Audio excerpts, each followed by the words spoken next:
Para você ver que às vezes a coisa não dá errado somente para você. Não é só você que enfrenta problemas, não é só você que está passando por dificuldades. A Bíblia diz que as nossas aflições se cumprem entre os nossos irmãos que estão no mundo. Sabe por que às vezes você acha que você sofre? Porque você nunca foi no hospital de câncer, no hospital de leprosos. A palavra manda nós visitarmos os órfãos e as viúvas. Por quê? Porque na maioria das vezes os órfãos e as viúvas, eles estão passando momentos tão difíceis em suas vidas, e às vezes a gente se lamenta, chora por tão pouco. Você tem carro, você tem casa, você tem saúde, você tem Deus, então vai ficar tudo bem. Amém? Porque o importante, mais do que começar, é você conseguir terminar. O mais importante não é quando você começa uma faculdade. Começar uma faculdade hoje qualquer um começa. O importante é você terminar, você passar por todo aquele processo. Dependendo do curso que você vai fazer, 4 anos, 5 anos, 6 anos, não sei, 8 anos, e você conseguir chegar no finalzinho do seu curso. É por esse motivo que quando chega naquele grande dia, né, de você comemorar a sua festa, dos alunos se reunirem, etc e tal, há uma emoção muito grande no coração daquelas pessoas que estão se formando. Por quê? Porque sempre tem um orador que começa, né? Nós passamos por momentos difíceis, não foi fácil. Se não fosse meu pai, a minha mãe, etc e tal, né? Já viu esse discurso? Aí todos os formandos pegam e começam a chorar, porque eles lembram a trajetória que não foi fácil. Então é fácil você entrar numa faculdade, o difícil é você concluir aquele processo e chegar no finalzinho dela. Aí quando você chega no final, você pode se alegrar. Isso é em tudo que é âmbito da nossa vida, em tudo que é situação.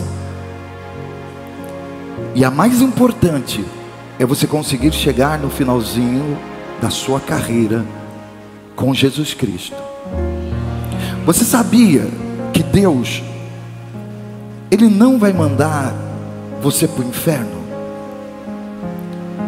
Ele não vai mandar os pecadores para o inferno. Sério, bispo? Não vai. Os próprios pecadores vão caminhando com as suas pernas para o inferno. Porque quando uma pessoa ela começa a pecar, ela começa a errar, a primeira coisa que ela faz é desistir de Deus. Nenhum pecador vai ser salvo. Por quê, bispo? Porque a maioria deles desistem na metade do caminho, antes de chegar até Deus. Porque você pode ser o que for, se você conseguir chegar até diante do trono da graça, eu tenho certeza que Deus Ele vai perdoar os seus pecados. Só de ver a sua perseverança, a sua luta. Você de repente é aquela pessoa que luta contra desejos, paixões, vontades, e às vezes você não consegue vencer. Mas embora você tenha tantas lutas, tantos desejos, tantas vontades, você é uma pessoa boa. Deus, Ele ama o pecador, odeia o pecado, mas Ele ama o pecador. Você consegue entender? Mas a maioria dos pecadores não consegue permanecer firme. A maioria dos pecadores mete o pé, liga o louco e vai embora.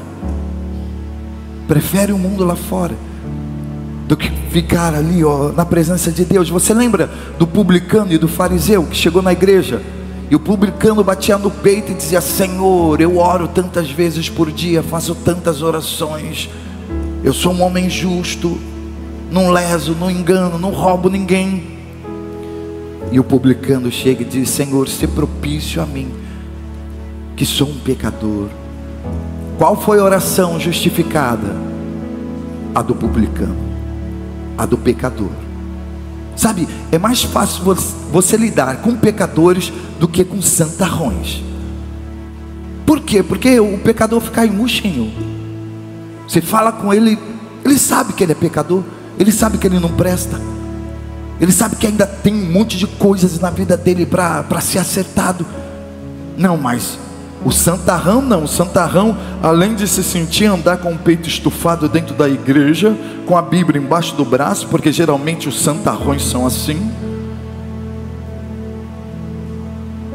eles andam condenando todo mundo. O cara até um dia desse é um picareta, safado, sem vergonha, beberrão, cachaceiro. Hoje, porque virou crente, quer ficar condenando todo mundo. Você bebia, você fumava, você fazia um monte de coisa errada, rapaz. Agora não quer ter paciência com aquela pessoa que muitas das vezes está até dentro da igreja, mas ainda não conseguiu se libertar. A libertação é um processo. E eu prefiro ter você aqui dentro da igreja, sendo você o que for, do que ver você no mundo lá fora. Ah, bispo, eu sou bi, eu sou trans, eu sou gay. Eu prefiro você aqui dentro do que no mundo lá fora. Porque quem vai te julgar é Deus. A única coisa que é o papel do pastor, do obreiro, de quem quer que seja, é amparar todo mundo. Vem cá. Porque os nossos pecados, é como eu sempre digo, eles são diferentes, mas são as mesmas coisas diante de Deus. Aí você condena, esses dias eu estava até falando, né? Ah, você condena o gay. Você condena o gay. Aí você diz, ah, o gay não vai para o céu. Ah, mas a Bíblia diz que o fofoqueiro também não vai, o mentiroso não vai, o roubador. Então não existe pecadão nem pecadinho, é pecado. E naquele dia é Deus que vai nos julgar. É Deus que vai pesar na balança aquilo que verdadeiramente somos. E o mais importante do que começar é você conseguir chegar no final e conseguir dizer a súbita frase que o apóstolo Paulo disse: combati um bom combate, terminei minha carreira e consegui guardar a fé. A palavra diz lá no livro de 2 Timóteo capítulo 4 versículo 1. Isso daqui nós passamos domingo de manhã, mas o Espírito Santo me colocou no meu coração a necessidade de estar pregando para a igreja, principalmente porque existem pessoas que estão vivendo momentos difíceis nas suas vidas, processos que de repente nunca passaram, dificuldades. Mas eu vou mostrar para você a história de um homem conhecido como Paulo. Era Saulo, mas depois ele começou a ser chamado de Paulo. Saulo significa grande. E ele era grande? Ele era grande. Ele perseguia a igreja do Senhor Jesus, matava os cristãos, prendia os cristãos, fazia os cristãos blasfemarem contra o nome de Jesus. E depois que eles blasfemavam, ele dava voto: pode matar. Foi esse Saulo que no finalzinho da vida de Estevão, ele achou um absurdo aquilo que Estevão falou em relação à lei. E ele manda apedrejar Estevão e fica com a capa de Estevão na mão, segurando. Até que um dia, uma súbita luz aparece em Damasco para ele. A luz ilumina ele. Ele cai do cavalo e uma voz do céu dizia assim: Saulo, Saulo, por que me persegues? Dura coisa te é recalcitrar contra os aguilhões. E ele disse: quem és, Senhor? E a voz disse assim: eu sou Jesus, a quem tu persegues.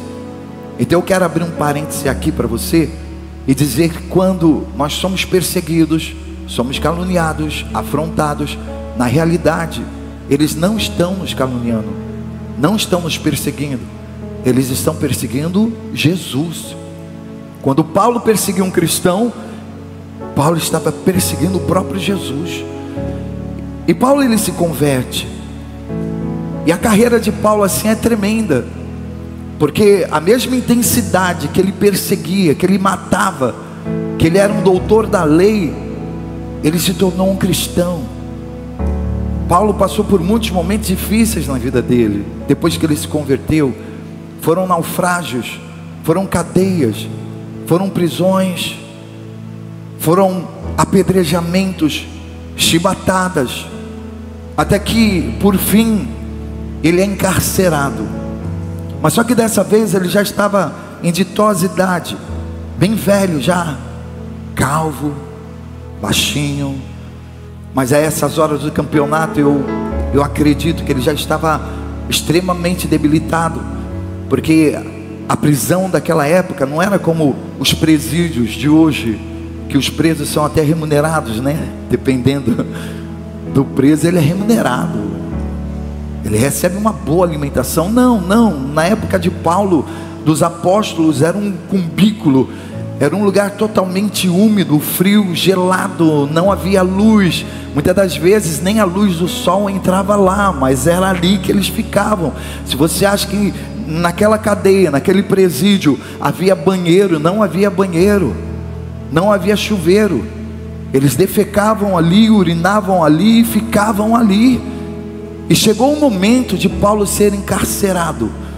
Aí ele chega e ele faz um apelo para Timóteo, e ele diz assim para Timóteo, veja no versículo 1: eu lhe digo solenemente na presença de Deus e de Cristo Jesus, que um dia julgará os vivos e os mortos, quando vier para estabelecer o seu reino. Então veja, Jesus virá estabelecer o seu reino, Jesus virá.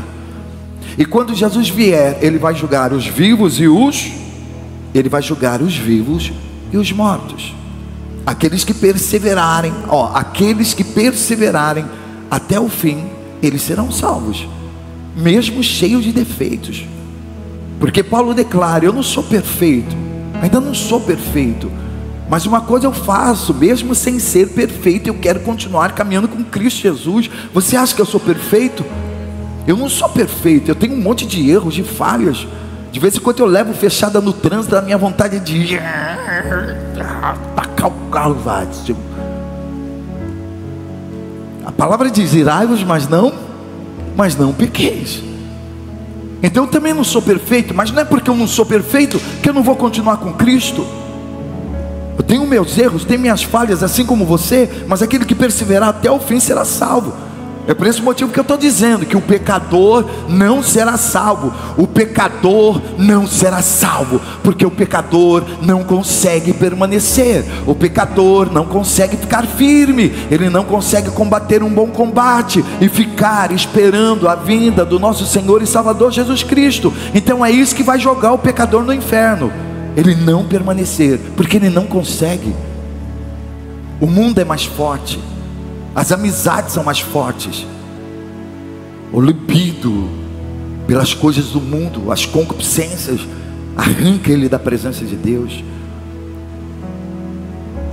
Então, quando Jesus vier, ele vai julgar os vivos e os mortos, quando vier para estabelecer o seu reino.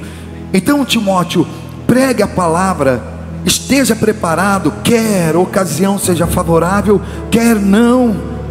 Corrija, repreenda, encoraje com paciência e bom ânimo, ou então bom ensino, pois virá tempo em que não sofrerão ou escutarão os ensinamentos de Cristo, os ensinamentos verdadeiros de Cristo, pois virá tempo em que as pessoas já não escutarão os ensinamentos verdadeiros. Nós estamos vivendo esses dias que as pessoas não querem mais escutar os ensinamentos verdadeiros, pois virá tempo em que as pessoas já não escutarão o ensino verdadeiro e seguirão os próprios desejos e buscarão mestres que lhes digam apenas aquilo que agrada os seus ouvidos. Ora, quantas são as pessoas que às vezes saem da igreja? Por quê? Porque não suporta aquilo que a gente fala, não suporta a correção, a repreensão. Elas não suportam. O bispo fala alguma coisa que elas não gostam. Não gostei desse bispo. Então, vai buscar quem massageie o seu ego. Eles estão massageando o seu ego e tomando o seu dinheiro. Massageando o seu ego e tomando o seu dinheiro. É isso que acontece, é isso que a gente vê muito aí fora.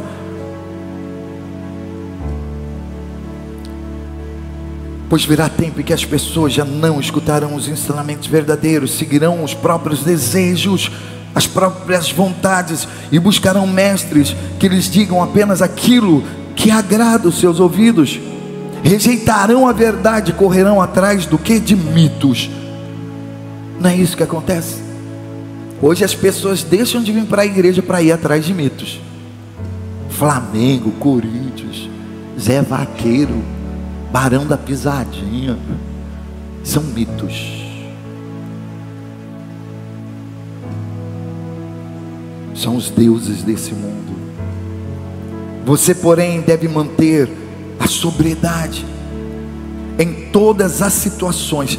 Seja sóbrio. Sabe o que é uma pessoa sóbria? Uma pessoa sóbria é aquela pessoa que sabe para onde vai. Uma pessoa sóbria é aquela pessoa que sabe o que ela está falando. Uma pessoa embriagada é uma pessoa que não sabe o que fala, não sabe o que diz, não sabe para onde vai. Embriagada, perdida, sem rumo, sem direção. Então, Timóteo, seja sóbrio. Mantenha a sobriedade em todas as situações. Não perca o equilíbrio, a temperança, o domínio próprio.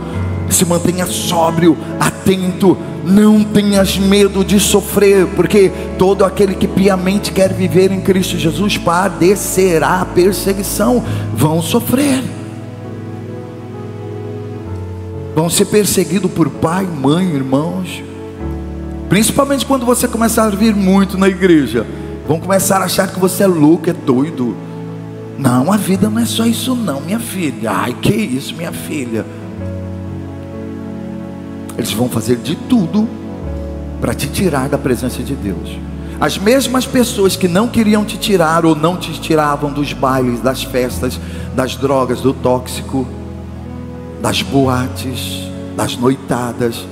As mesmas pessoas que nunca conseguiram tirar o vazio do seu coração, a tristeza que havia em você, a depressão, são as pessoas que vão fazer de tudo para te tirar agora da presença de Deus. Então,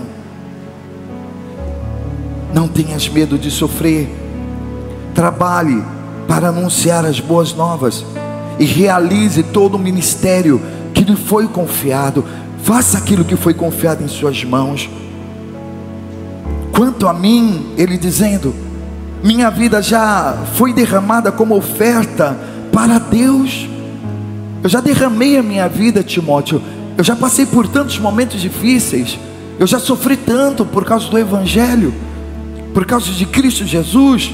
E o tempo da minha morte se aproxima, mas eu lutei o bom combate. Veja, Paulo, ele era um homem que tinha de tudo para ser um homem frustrado, um homem desanimado, um homem triste. Paulo, ele tinha de tudo para ser um homem que perdesse a fé, porque durante todo o tempo que ele permaneceu com Cristo, na maioria das vezes era só sofrimento, era só angústia, lutas e perseguições, cadeias e prisões. A palavra diz que houve uma vez que ele e Silas, eles foram presos. Prenderam eles injustamente. Prenderam eles por quê? Porque eles fizeram o bem. Eles curaram uma menina, libertaram uma menina que tinha um espírito de adivinhação. Aonde eles passavam, aquela menina olhava e dizia assim: eis dois homens de Deus ali, olha, aqueles homens são homens de Deus. Não é porque a pessoa está dizendo que você é de Deus, está revelando a sua vida, está falando o que acontece na sua vida, que significa que aquela pessoa seja de Deus. Você vai na macumba, eles fazem a mesma coisa. Vai no espiritismo, eles fazem a mesma coisa. Se você der a sua mão para a cigana ler, ela vai falar a mesma coisa, vai contar tudo o que está acontecendo na sua vida. E Paulo, ele olhou para aquela moça e falou: não, essa moça tem um demônio. E por vários dias eles passavam ali naquela cidade, e aquela moça dizia: esses homens são de Deus, esses homens são de Deus. Até o momento que Paulo olhou e falou assim: eu te repreendo, Satanás, eu repreendo, espírito maligno, sai dessa menina. E o espírito imundo saiu daquela menina. E quando saiu, ela ficou liberta, e ela parou de dar lucro aos seus senhores. Porque hoje também uma das igrejas que mais dá lucro são essas igrejas que tem revelação, tem adivinhação. E Deus está me mostrando isso, Deus está me mostrando aquilo. Esses dias aí eu vi um pastor dizendo: olha, Deus está me mostrando isso, você vai me dar 10 mil reais, vai ter que trazer 10 mil reais aqui na igreja para Deus te abençoar. E não é que tem pessoas que... Gente, presta atenção, não existe bênção paga. Não existe bênção paga. Ah, você vai pegar esse envelope e vai levar para casa, porque se você pegar, as portas de emprego vai ser abertas para você, o seu marido vai voltar, você vai ter seu carro, vai ter sua casa. É mentira. A oferta que você traz na igreja é porque você ama esse lugar, você ama essa atmosfera, você traz porque você vê Deus nesse lugar. Então você traz para que haja mantimento na casa do tesouro. Você está me entendendo? Então hoje uma das maiores práticas que leva algumas igrejas a prosperar, a crescer, são espíritos de adivinhação. E Paulo repreendeu o espírito de adivinhação daquela menina. E qual foi a paga dele? Foi prendê-lo. Prenderam Paulo, jogaram Paulo e Silas em um cárcere, e a Bíblia diz que amarraram as suas mãos, amarraram os seus pés, mas antes de amarrá-los, deram 40 chibatadas nele. Já imaginou você fazendo bem, você pregando a palavra, você falando de Jesus, e de repente você é preso, batem em você, encarceram você, colocam correntes nas suas mãos, colocam corrente nos seus pés, e te jogam numa sala fria e gelada, úmida, escura, e de repente, durante a noite, Paulo e Silas sentindo horríveis dores, com o corpo ainda ensanguentado, porque afinal de contas eles batiam da seguinte forma: não podia exceder a sessão de 40 chibatadas, então eles davam 40 menos uma, então era 30, mas eles revezavam, dá 30 nas costas, 39 nas costas e 39 no peito, 39 no bumbum, 39 no pé. Era assim que fazia. E eles jogaram Silas e Paulo naquele presídio, e durante a noite Paulo e Silas sentindo dor, mas as dores não impediram Paulo e Silas de louvar a Deus. Sabe o que é uma pessoa ser ferida, machucada, humilhada, pisada, e mesmo assim ela continuar louvando a Deus? Será que você seria capaz de suportar? Será que em meio à dor que você está sentindo, será que você seria capaz de continuar louvando a Deus? Mas Paulo e Silas estavam ali louvando. Sabe, e uma coisa interessante é que para Deus te ouvir, Deus abençoa a sua vida.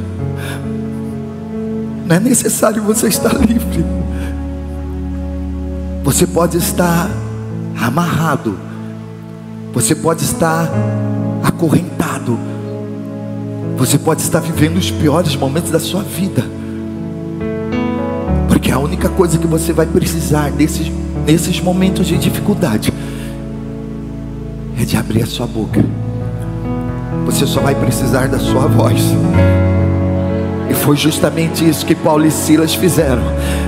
Nós estamos amarrados, nós estamos presos pelo pé, nós estamos encarcerados, as cadeias estão trancadas, estão fechadas, existem soldados aqui nos guardando.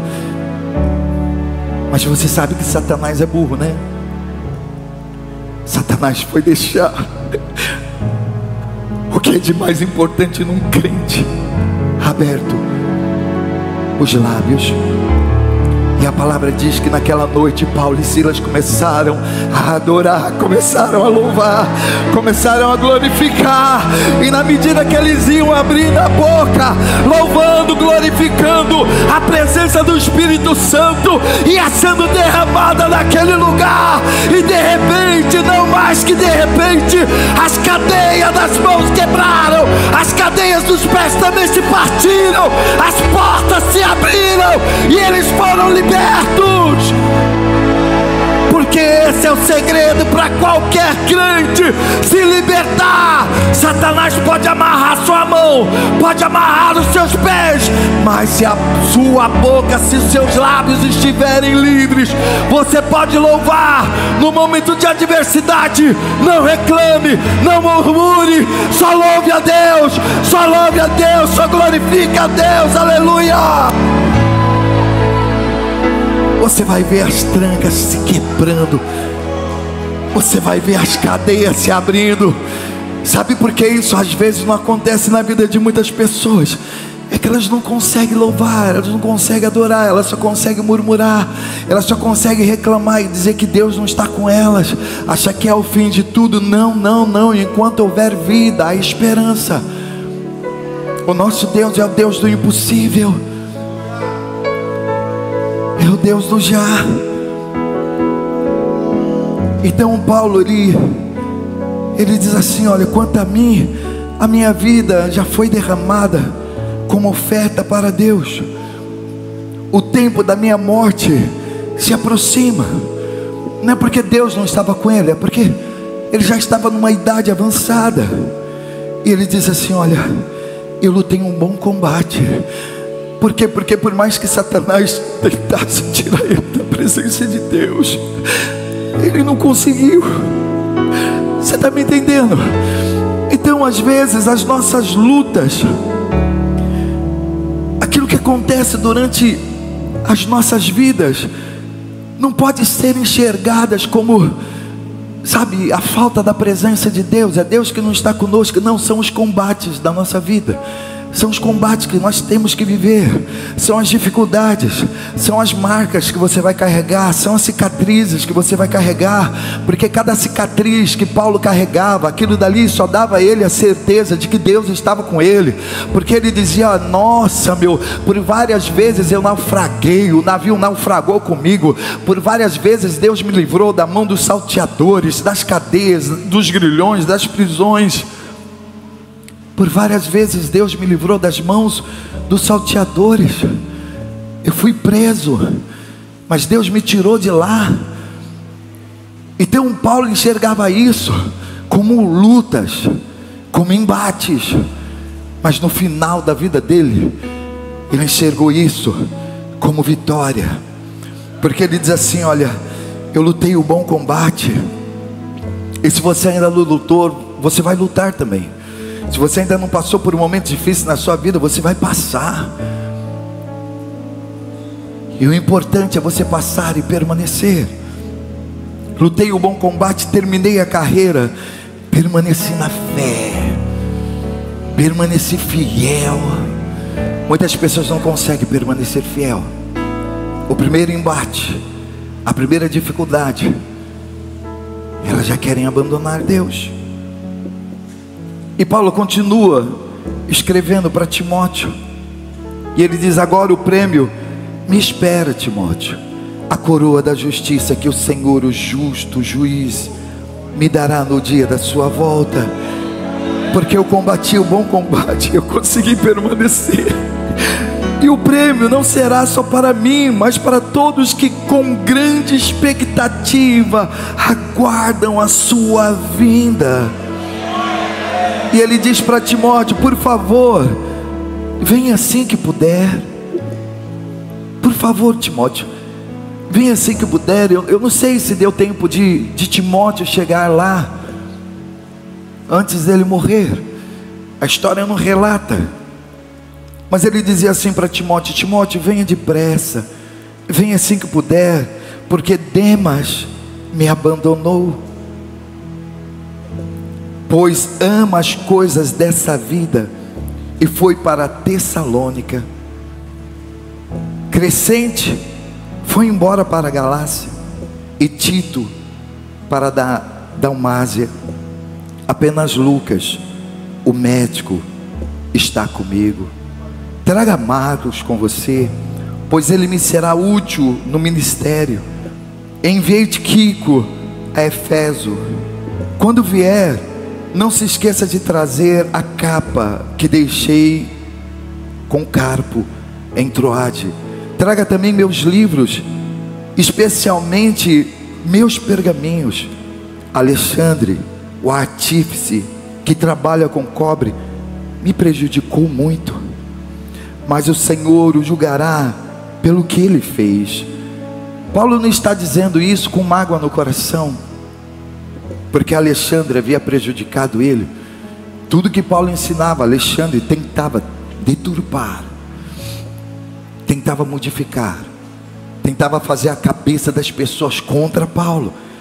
Então ele estava dizendo para Timóteo: Timóteo, olha, Alexandre, o artífice que trabalha com cobre, me prejudicou muito, mas o Senhor o julgará, pelo que ele fez. Não se importe com ele, tome cuidado com ele, melhor dizendo, né? Tome cuidado com ele, porque se opôs fortemente a tudo que a tudo que dissemos.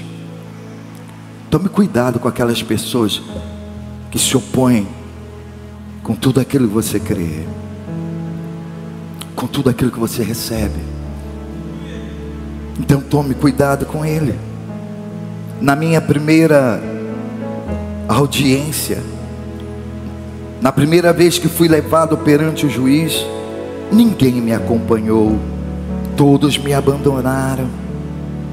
Que isso não lhe seja cobrado, mas o Senhor permaneceu ao meu lado e me deu forças para que eu pudesse anunciar as boas novas plenamente, a fim de que todos os gentios as ouvissem.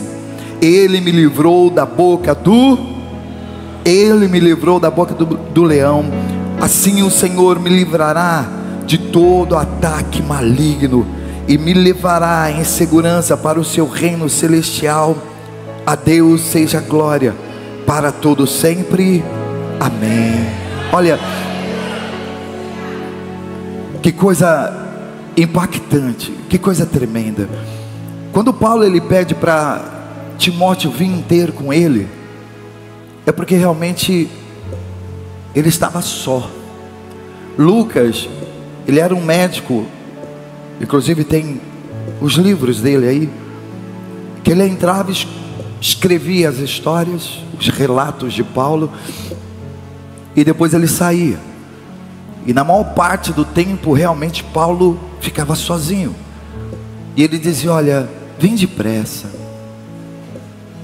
vem depressa. Na minha primeira defesa, na minha primeira audiência, ninguém veio me visitar, ninguém veio me ajudar.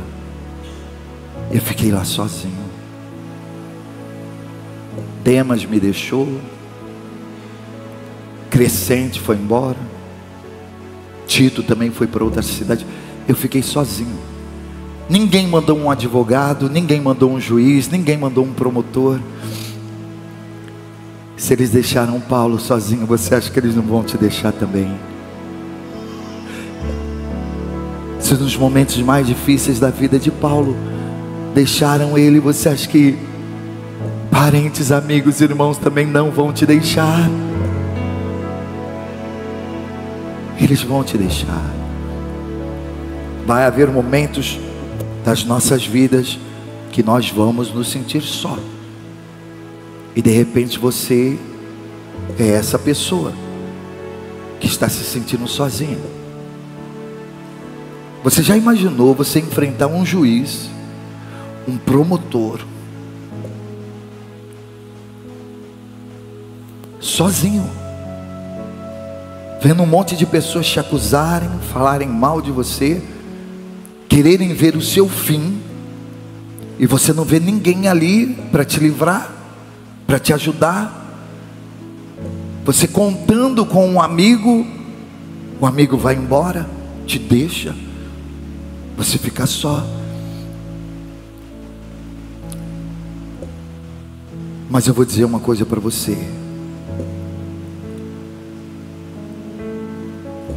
uma das coisas que não saiu da cabeça de Paulo